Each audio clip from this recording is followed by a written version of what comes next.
স্বাগত চট্টগ্রাম প্রতিদিনের সাথে আছে আমি তাসনিম অর্থী। বঙ্গোপসাগরে সৃষ্ট লঘুচাপটি দুর্বল হয়ে নিম্নচাপে পরিণত হয়ে ভারতের উড়িষ্যা উপকূলে আছড়ে পড়েছে।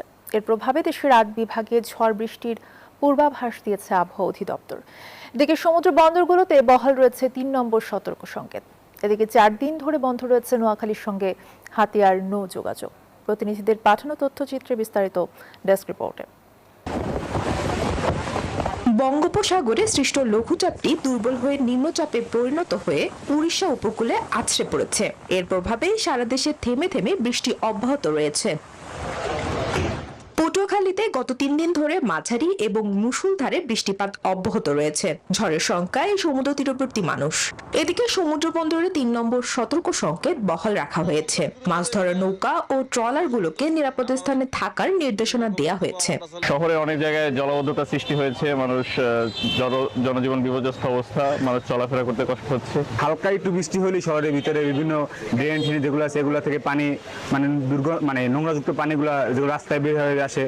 বঙ্গোপসাগরে সৃষ্ট লঘুচাপের কারণে ৪ দিন ধরে বন্ধ রয়েছে হাতিয়ার নৌ যোগাযোগ ব্যবস্থা। নিম্নচাপের প্রভাবে মোংলাতেও গত ৩ দিন ধরে বৃষ্টিপাত অব্যাহত থাকায় নদ নদীর পানির উচ্চতা বৃদ্ধি পেয়েছে।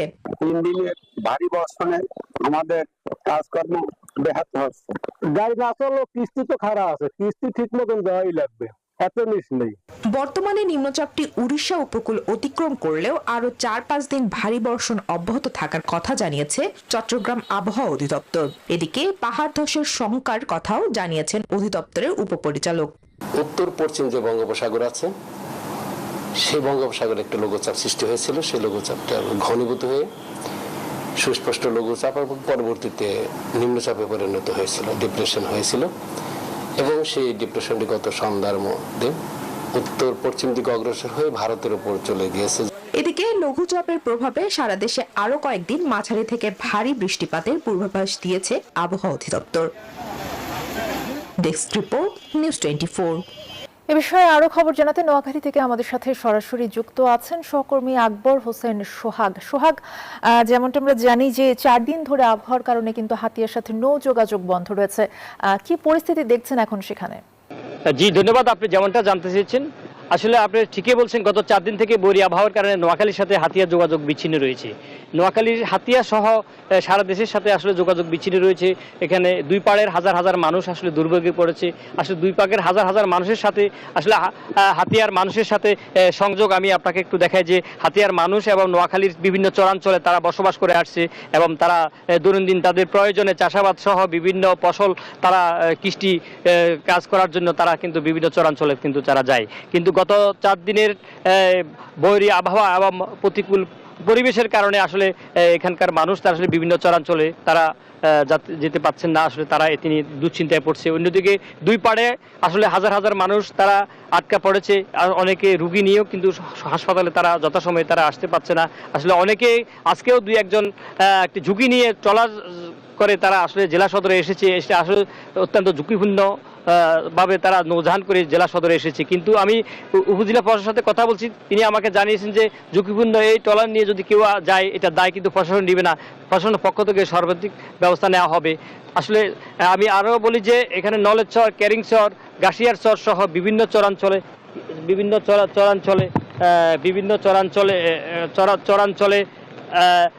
মানুষ বসবাস করে। ওই সকল চরাঞ্চলে মানুষ বসবাস করলেও কিন্তু তাদের মধ্যে আতঙ্ক রয়েছে এবং বিশেষ করে হাতিয়ার নলেজচর এবং বুমিন বাজার, হাতিয়ার তমরুদ্দি সহ এই সকল এলাকায় বেড়িবাঁধ না থাকায় মানুষের ভিতরে আতঙ্ক বিরাজ করছে। এবং এই ছিল আমার কাছে নোয়াখালী থেকে সবশেষ। ফিরছি স্টুডিওতে।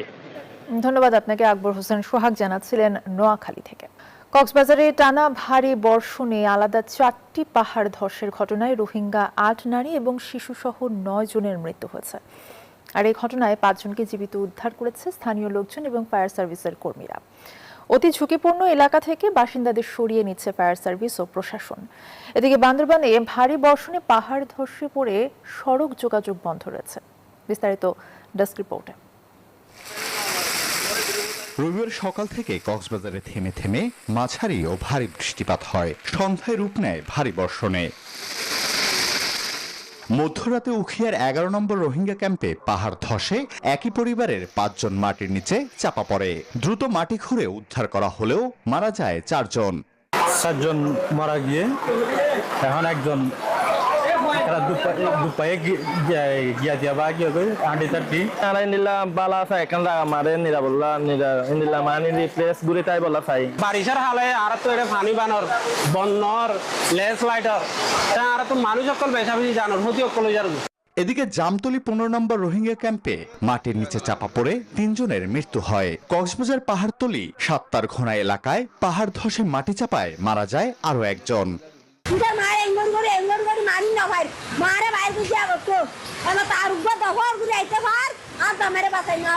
প্রতি বছর পাহাড় কেটে কেটে এখানে ফেলে, কি করে বৃষ্টি আসলে তখন পুরা পাহাড় ভেঙে এখানে মানুষের বাসে পড়ে। ক্যাম্প 11তেও হয়েছিল, আমরা পরবর্তীতে আমরা ক্যাম্প 15 উদ্ধার কাজ শেষে আমরা জানতে পারছি যে ক্যাম্প 11তেও ভূমিধস হয়েছে। ক্যাম্প 15তে 3 জন, আর ক্যাম্প 11তে 4 জন, আর ক্যাম্প 7-এ 1 জন, টোটাল 8 জন। ল্যান্ডস্লাইড রিস্ক এরিয়ায় যারা আছে তাদেরকে আমাদের সর্বোচ্চ চেষ্টা থাকবে দ্রুততার সাথে নিরাপদ জায়গায় সরিয়ে নেওয়া। প্রশাসন জানায় ইতোমধ্যে ঝুঁকিপূর্ণ এলাকা থেকে লোকজনকে সরিয়ে আনার কাজ চলছে, এজন্য চলছে মাইকিংও।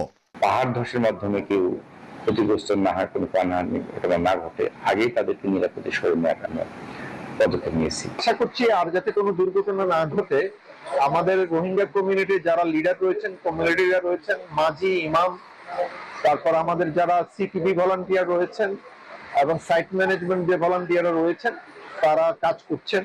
এছাড়াও বান্দরবানে 2 দিনের টানা বর্ষণে পাহাড় ধসের আশঙ্কা দেখা দিয়েছে। বাসিন্দাদের সতর্ক অবস্থানে থাকার আহ্বান প্রশাসনের। Desk report, news 24। বঙ্গোপসাগরে সৃষ্ট মৌসুমী নিম্নচাপের প্রভাবে থেমে থেমে বৃষ্টিতেও স্বাভাবিক চট্টগ্রাম বন্দরের সকল কার্যক্রম। এদিকে ভারী বর্ষণ ও পাহাড় ধসের আশঙ্কা করছে আবহাওয়া অধিদপ্তর। পাহাড়ের ঝুঁকিতে বসবাসকারীদের নিরাপদ স্থানে সরিয়ে নিতে মাইকিং করছেন জেলা প্রশাসন। আবু জাবেদের ছবিতে চট্টগ্রাম থেকে নয়ন বড়ুয়া জয়ের রিপোর্টে বিস্তারিত।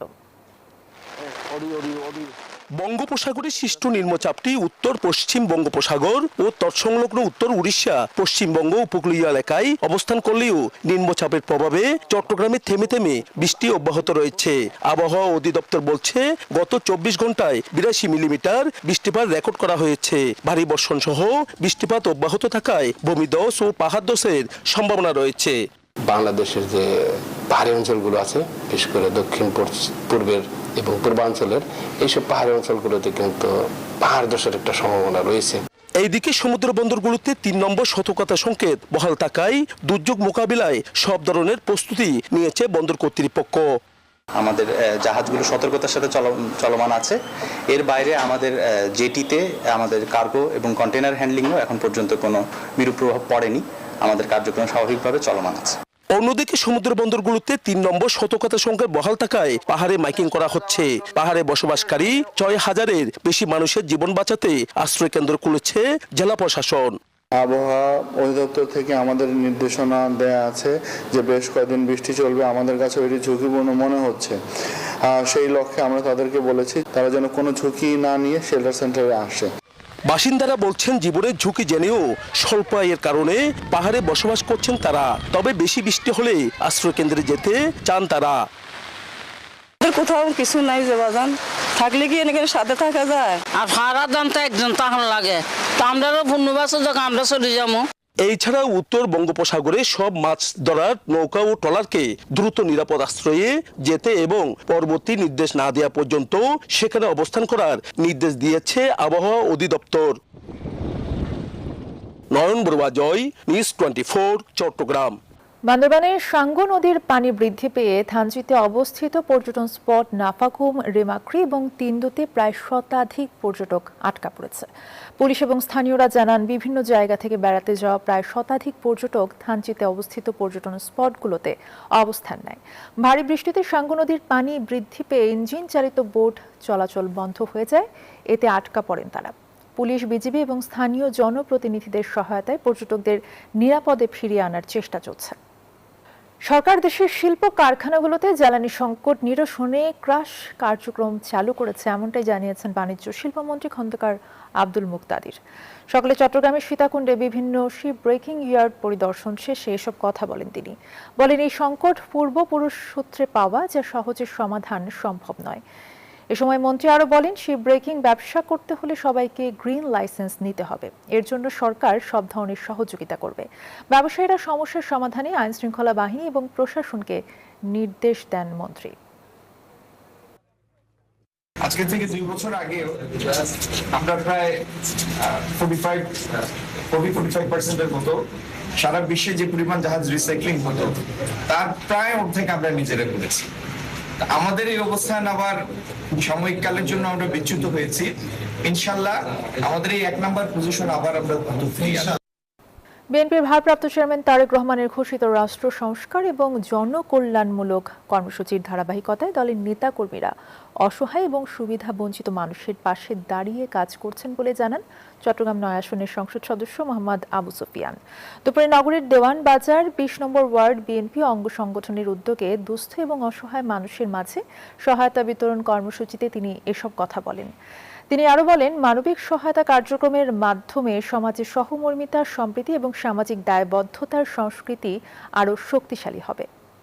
যে সমস্যাগুলো আমরা ফেস করতেছি এগুলোর বিরুদ্ধে আমাদের সরকার, আমাদের প্রশাসন জিরো টলারেন্স নীতি গ্রহণ করবে এবং এগুলা সমাজ থেকে নির্মূল আমরা করে মানুষের জন্য একটা বাসযোগ্য নগরী, বাসযোগ্য দেশ ইনশাআল্লাহ গঠন করবো। এটা হচ্ছে আমাদের কমিটমেন্ট।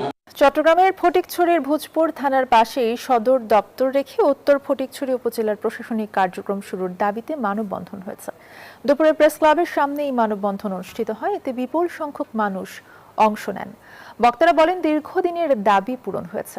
এজন্য প্রধানমন্ত্রীর প্রতি আন্তরিক কৃতজ্ঞতা এবং অভিনন্দন জানান। তবে দ্রুত প্রশাসক নিয়োগ, প্রয়োজনীয় দপ্তর স্থাপন এবং প্রশাসনিক কার্যক্রম শুরু করার দাবি জানান তারা। উন্নত পল্লী সমৃদ্ধ দেশ সবার আগে বাংলাদেশ স্লোগানকে সামনে রেখে রাঙামাটিতে পালিত হয়েছে জাতীয় পল্লী উন্নয়ন দিবস। সকাল 10:30টায় দিবসটি উপলক্ষে জেলা প্রশাসক কার্যালয়ের সম্মেলন কক্ষে বাংলাদেশ পল্লী উন্নয়ন বোর্ডের এক আলোচনা সভার আয়োজন করা হয়। বক্তারা বলেন, পাহাড়ি পল্লীগুলোতে সুবিধা বঞ্চিত মানুষদের আত্মকর্মসংস্থান গড়ে তোলার লক্ষ্যে কাজ চলছে। এ সময় 3 উদ্যোক্তাকে 18,83,000 টাকা ক্ষুদ্র ঋণ সহায়তা দেওয়ার পাশাপাশি পুরস্কার বিতরণ ও চারা বিতরণ করা হয়। আগামী বৃহস্পতিবারের মধ্যে রাঙামাটিতে অবৈধ অটোরিকশা চলাচল বন্ধ করা না হলে রবিবার ধর্মঘট পালন করার হুঁশিয়ারি দিয়েছেন অটোরিকশা চালক এবং মালিক সমিতি। সোমবার দুপুরে জেলা প্রশাসক কার্যালয়ের সামনে সংগঠনটির উদ্যোগে আয়োজিত মানববন্ধনে এই ঘোষণা দেন অটোরিকশা চালক ও মালিক সমিতির নেতারা। ঘণ্টাব্যাপী মানববন্ধনে বিভিন্ন ব্যানার ফেস্টুন নিয়ে অংশগ্রহণ করেন চালকেরা। আমার পাহাড় আমার জীবন এই প্রতিপাদ্য বিষয়কে সামনে রেখে খাগড়াছড়ি, রাঙামাটি এবং বান্দরবান 3 পার্বত্য জেলার বাঙালিদের জন্য আয়কর মওকুফ এবং ব্যাংক ঋণ চালুর দাবি জানিয়েছে পার্বত্য চট্টগ্রাম নাগরিক পরিষদ। সকালে খাগড়াছড়ি প্রেস ক্লাবে আয়োজিত এক সংবাদ সম্মেলনে সংগঠনের নেতারা এই দাবি জানান। বক্তারা বলেন, পার্বত্য অঞ্চলের বিপুল সংখ্যক বাঙালি জনগোষ্ঠী অর্থনৈতিকভাবে পিছিয়ে নানা সংকটে দিন পার করছেন তারা। এই অবস্থায় আয়কর মওকুফের পাশাপাশি বাজার ফান্ড এলাকায় বন্ধ থাকা ব্যাংক ঋণ কার্যক্রম পূর্বের মতো চালু করার দাবি জানান বক্তারা। একই দাবিতে বান্দরবানেরও সংবাদ সম্মেলন অনুষ্ঠিত হয়েছে।